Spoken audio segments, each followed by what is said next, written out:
Hello, thanks for joining WIFR on our FastCast. Turning to our top story here this afternoon, Rockford police look for suspects in connection to the death of a 37-year-old man. Rockford police were sent around 3:30 this morning for a noise complaint under the Whitman Street Bridge. Officers say they found the man with stab wounds and he was pronounced dead at the scene.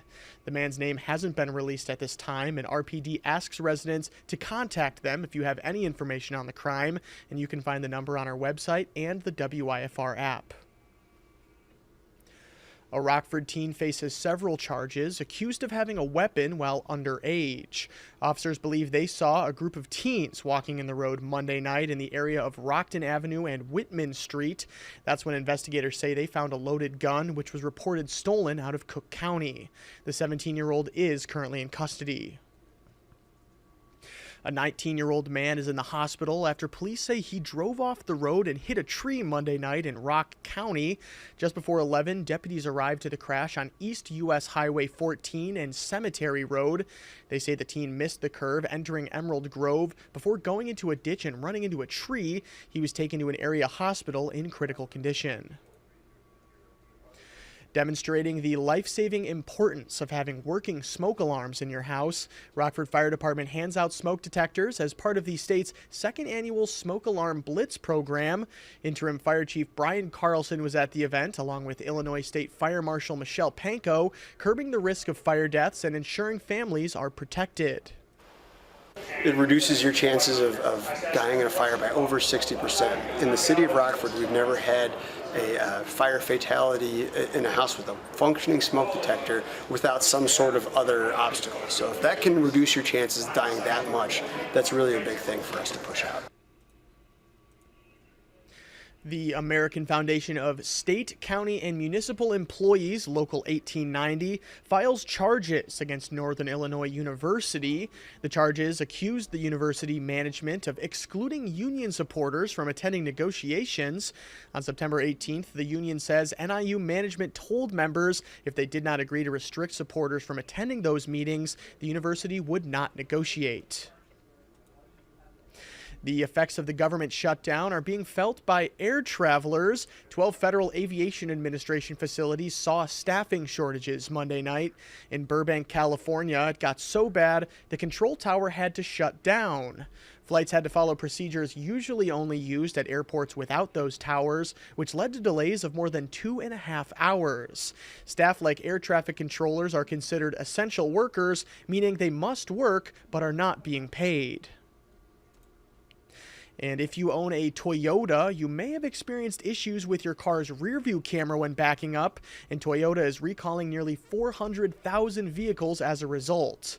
Included in the recall are 2022 through 2025 Toyota Tundra and Tundra hybrids, along with 2023 through 2025 Sequoia hybrids.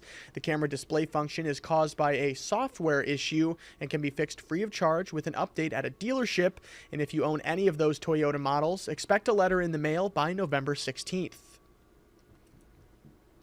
The U.S. Agriculture Department issues a public health alert for HelloFresh subscription meal kits after its Heat and Eat pasta meals were linked to a listeria outbreak. Federal health officials say the spinach in the kits could be contaminated.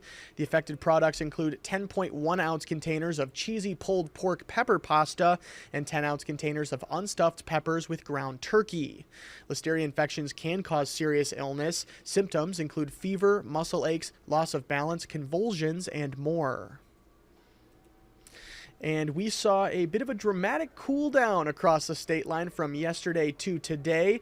Let's take a look at how the rest of our afternoon and this evening will be affected with our hour-by-hour timecast. So, taking a look out there right now, you can see we're currently sitting at about 65 degrees there across the state line. This is being measured out there at Chicago Rockford International Airport. But as you can see, we're quite a bit chillier here from where we were yesterday, about 10 degrees cooler as a matter of fact. You can see as we continue on throughout the rest of this afternoon and this evening, it doesn't look like we have any threats of cloud cover for the most part, or really any sort of rain or storm chances really at all. You can see we are kind of a little mostly cloudy out there right now, and that's going to continue into the 2 o'clock hour, but then things are going to clear up for us, but that's not necessarily going to bring with it any heat. Taking a look as we continue on into the 3 o'clock hour and the 4 o'clock hour, looks like we're going to be sitting at a high of about 67, and that's when we're going to start seeing things cool down even more as we enter the evening hours. Take a look as we enter about 8, 9 o'clock. We're dipping into those low 50s, and then by the time we reach 11, possibly even midnight, we could be dipping into those high 40s. So definitely never a bad idea to download our WIFR First Alert app. Obviously, that big cool down that we experienced from yesterday to today is something that you can see on our app right at your fingertips. So definitely never a bad idea to download that app so that way we can get any sort of emergency alerts out to you as well. And even just something as simple as checking the weather before you head out the door, you can accomplish that on our First Alert weather app. Now, those stories that I mentioned just a couple of minutes ago will be coming up in our shows this afternoon and this evening at 4, 5, 6, and 10. Of course, I already mentioned the First Alert weather app, but of course, you can also go to our WIFR News website. That's www.wifr.com,